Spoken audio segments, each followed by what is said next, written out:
Hi, I'm Shannon Henry, an applications engineer here at EMA Design Automation. Today we are going to be talking about coupling. What exactly is coupling? Throughout your design process, it is very likely that you encountered coupling at some point.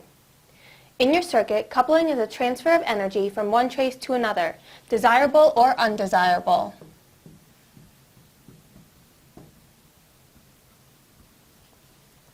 Undesirable coupling takes the form of crosstalk and noise in your circuit and occurs when traces are placed too closely together. This can be detrimental to signal quality and performance in your circuit, especially at high speeds. You can combat crosstalk in your design a couple different ways. 1. Set the necessary spacing requirements for traces. Some PCB software allows constraints for individual nets.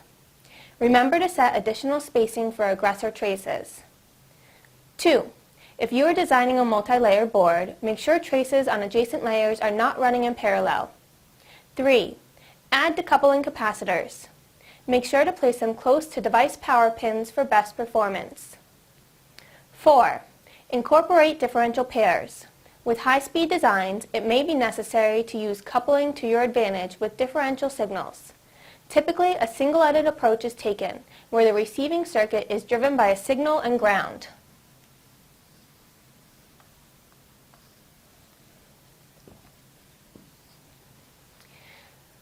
With differential signaling, the receiving circuit is driven by two complementary signals.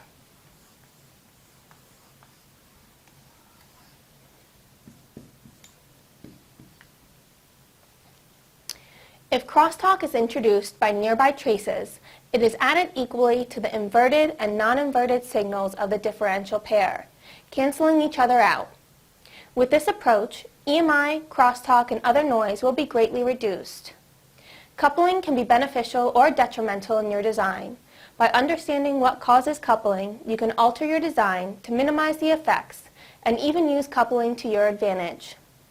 Thanks for joining us today, and be on the lookout for more Whiteboard Wednesday sessions from the PCB design experts here at EMA Design Automation.